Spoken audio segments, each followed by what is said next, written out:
Praise the Lord, ஹல்லேலூயா. கர்த்தருடைய நாமத்திற்கு மகிமை உண்டாகட்டும். ஆமென். தேவன் இந்த அருமையான தருணத்தை தந்து நாம் இப்படி வசனங்களை தியானிக்கும்படி ஒவ்வொரு நாளும் வாய்ப்பு கொடுக்கிறார். நல்ல தேவனுக்கு நன்றி செலுத்தும், ஆண்டவரை ஸ்தோத்தரிப்போம். பிரியமானவர்களே, ஆமென். கர்த்தருடைய பிள்ளைகளாக நாம் இப்படி பெருகுவதற்கு கர்த்தர் நமக்கு உதவி செய்து வருகிறார்.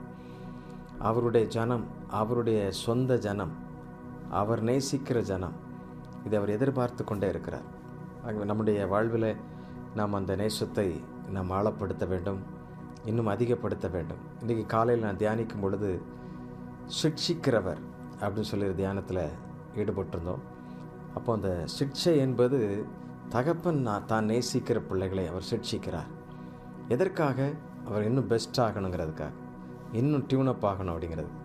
நம்முடைய வாழ்க்கையில் கூட சில நேரங்களில் நாம் ரொம்ப சோர்ந்து போய், ஆமென், மனம் குறுகி போய் நிறைய நேரங்களில் உடைஞ்சு போயிருக்கலாம்.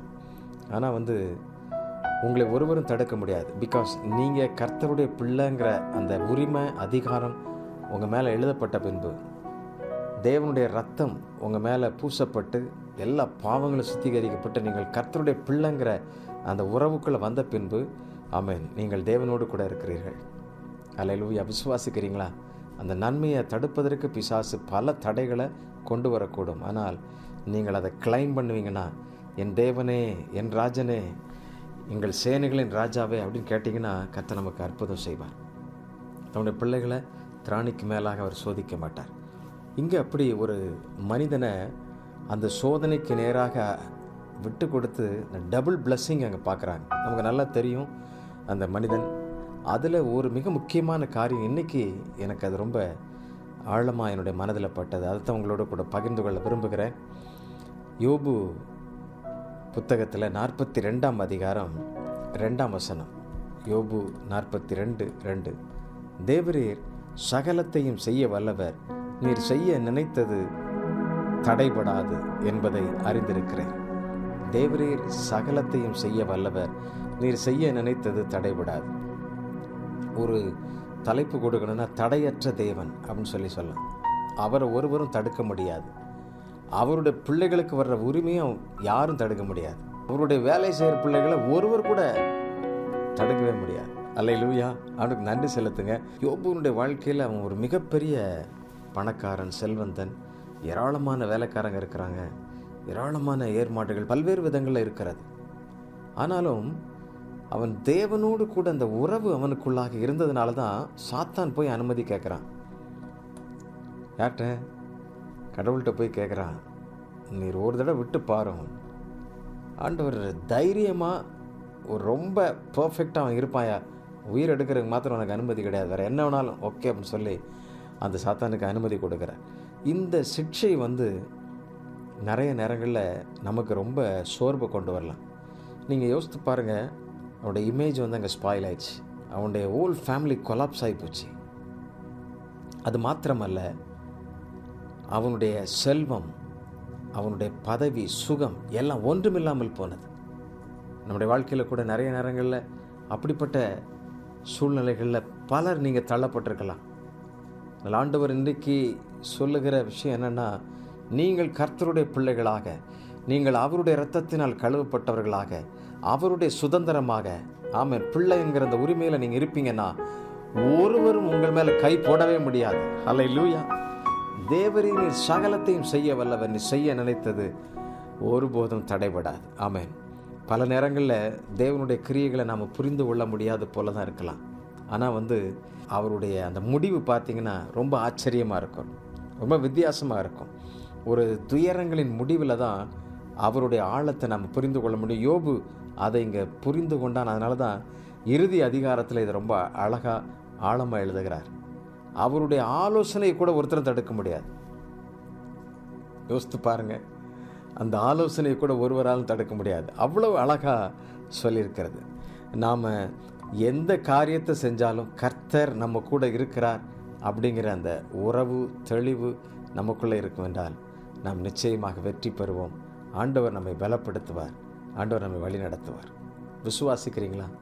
நம்பிக்கையோடு அந்த நல்ல தேவனை நாம் துதித்து பாடுவோம். தேவரே, நீ சகலமும் செய்ய வல்லவர், செய்ய நினைத்தது ஒருபோதும் தடைபடாது. அல்லேலூயா. ஆண்டவரை உயர்த்தி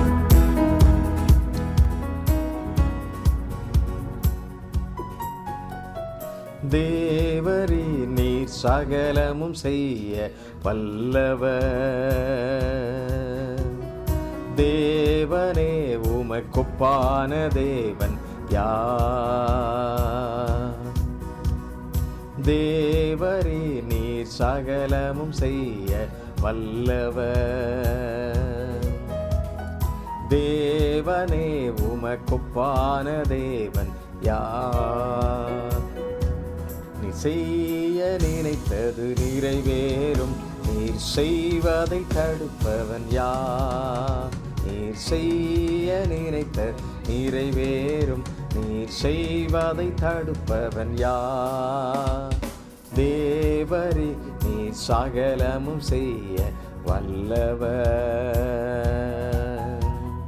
தேவனே உமக்கொப்பான தேவன் யார்? தடைகளை உடைப்பவர் நீதானே, தடுப்பவர் எவரும் இங்கில்லையே. கடலையும் ஆற்றையும் கடந்திடுவேன், கண்மலையே உம்மை துதித்திடுவே. தேவரே நீர் சகலமும் செய்ய வல்லவர்,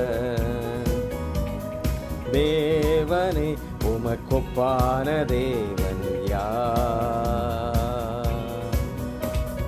ஹல்லேலூயா! அவருக்கு நிகரானவர் ஒருவருமே இல்லை. ஆண்டவருக்கு நன்றி செலுத்துங்க, ஆண்டவரை துதிங்க. நம்முடைய வாழ்க்கையில் எல்லாவற்றையும் தேவன் தம்முடைய கட்டுப்பாட்டில் வைத்திருக்கிறார். பிகாஸ் நாம் அவருடைய பிள்ளை. யோபு எல்லாவற்றையும் அவருடைய கட்டுப்பாட்டில் வைத்திருந்தார். அதனால தான் தைரியமாக சொன்னார், ஆமென், யாராலும் தடுக்க முடியாத, ஆமென், யாராலும் ஹல்லேலூயா அந்த பிளஸ்ஸிங்கை ஆமென் தடுக்கவே முடியாத மிகப்பெரிய காரியங்களை அவர் நம்முடைய பிள்ளைகளுக்காக, ஆமென், அவரை நேசிக்கிற பிள்ளைகளுக்காக அவர் செய்வார். உங்களுடைய வாழ்க்கையில் அப்படி செய்து முடிப்பார். ஜெபிக்கலாமா? தேவரீர் நீர் சகலமும் செய்ய வல்லவர். ஜெபிப்போம். அன்பின் ஆண்டவரே, அப்பா, எங்களை ஆண்டவரை தடுத்து போடுகிற எந்த சக்தியும், எங்களுடைய அவிசுவாசம், எங்களுடைய பலவீனம், எங்களுடைய சிந்தையில் வருகிற சோர்வு எதுவானாலும் இவைகள் இப்பொழுதே விலகி போகட்டும். அப்பா, நீர் சகலமும் செய்ய வல்லவர் என்பதை நாங்கள் ஆழமாய் பற்றி பிடிக்கவும், நாங்கள் உம்முடைய பிள்ளை என்கிற அந்த உறவும் உணர்வும் தெளிவாயிருக்கவும் கர்த்தர் உதவி செய்வீராகப்பா. யோபுவின் மேல எத்தனையோ ஆண்டவரே காரியங்கள் ஒன்றுமில்லாமல் போனாலும் ஆண்டவரே அவன் இழந்தது எல்லாவற்றையும் இரட்டிப்பாய் நீர் அவனுக்கு கொடுத்து ஆசீர்வதித்தீரப்பா. பிகாஸ் ஆண்டவரே உமக்கென்று வைராக்கியமாக இறுதி வரை நின்றதை நாங்கள் பார்க்கிறோம். அப்படிப்பட்ட அந்த விசுவாசம், நம்பிக்கை எங்கள் ஒவ்வொருவருக்கும் உண்டாகட்டும். எங்கள் ஒவ்வொருவரையும் நீங்கள் பலப்படுத்துங்கப்பா. ஆண்டவரை அப்படி இழந்து தவித்தோடு, ஆண்டவரை பிரச்சனையோடு, ஆண்டவரை போராட்டத்தோடு நிற்கிற பிள்ளைகளை நீங்கள் திடப்படுத்துங்க, பலப்படுத்துங்க. அவருடைய காயங்களை கட்டி ஆண்டவரே உம்முடைய சித்தத்திற்கு மாறாக, ஆண்டவரே உம்முடைய காரியத்திற்கு மாறாக ஒருவரும் நிற்க முடியாது என்பதை தெளிவுபடுத்தும் அப்பா. இப்படி செய்கிறதற்காக நன்றி. நன்றி. உமக்கே சகல துதியும் கனமும் மகிமை உண்டாகட்டும். இயேசுவின் நாமத்திலே கேட்கிறோம் அன்பின் பிதாவே. ஆமென், ஆமென், ஆமென். Thank you. God bless you.